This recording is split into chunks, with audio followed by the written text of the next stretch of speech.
राज्यामध्ये विधानसभा निवडणूक पार पडली आहे। त्यामध्ये राजकीय पक्षांच्या उमेदवारांसह अपक्ष बंडखोर यांच्या सोबतच हौशेगौशे देखील निवडणुकीच्या रिंगणात उतरले होते।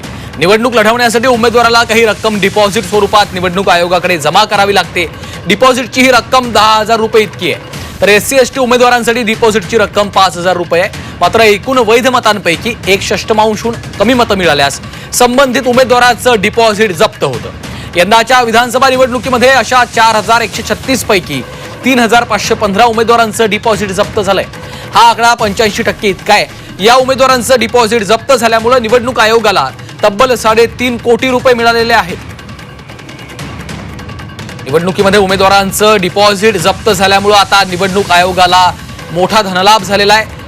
हा आकडा 85% जवळपास आहे। त्यामुळे या उमेदवारांचं डिपॉझिट जप्त झाल्यामुळे निवडणूक आयोगाला तब्बल 3.5 कोटी रुपये मिळालेले आहेत।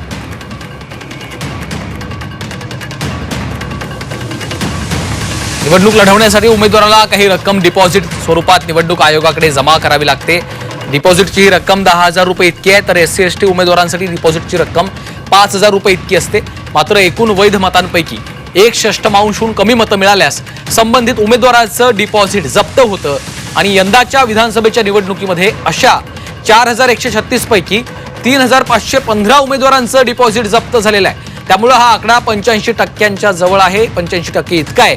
आणि या उमेदवारांचं डिपॉझिट जप्त झाल्यामुळे निवडणूक आयोगाला तब्बल 3.5 कोटी रुपये इतके पैसे मिळालेले आहेत।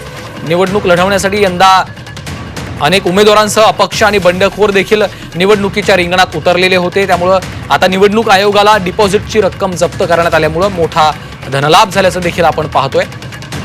निवडणूक लढवण्यासाठी उमेदवाराला काही रक्कम ही डिपॉझिट स्वरूपात निवडणूक आयोगाकडे जमा करणं हे बंधनकारक असतं आणि ही डिपॉझिटची रक्कम 10,000 रुपये इतकी आहे। तर SC/ST उमेदवारांसाठी डिपॉझिटची रक्कम 5,000 रुपये आहे। दरम्यान किती उमेदवार रिंगणात होते पाहूयात ग्राफिकच्या माध्यमातून। 4,136 पैकी 3,515 उमेदवारांचं डिपॉझिट जप्त झालेलं आहे। त्यामुळे 85% उमेदवारांचं डिपॉझिट जप्त झालंय। एकूण 3.5 कोटींचं डिपॉझिट निवडणूक आयोगाकडे राहणार आहे। एकूण वैध मतांपैकी 1/6 पेक्षा कमी मतं मिळणाऱ्या उमेदवारांचं डिपॉझिट जप्त होतं। नियम काय सांगतात ते आपण पाहतोय। प्रत्येक उमेदवाराला 10,000 रुपये डिपॉझिट स्वरूपात भरावे लागतात।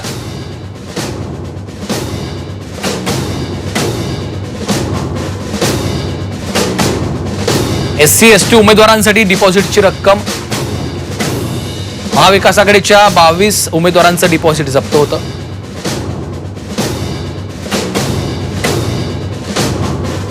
काँग्रेसच्या 9, शिवसेना उद्धव बाळासाहेब ठाकरे पक्षाच्या 8 उमेदवारांचं डिपॉझिट या निवडणुकीमध्ये जप्त झालेलं आहे। राष्ट्रवादी शरदचंद्र पवार पक्षाच्या 3, शेकापच्या 2 उमेदवारांचं डिपॉझिट जप्त झालंय। पक्षनिहाय डिपॉझिट जप्त झाल्याची ही आकडेवारी आपण पाहतोय।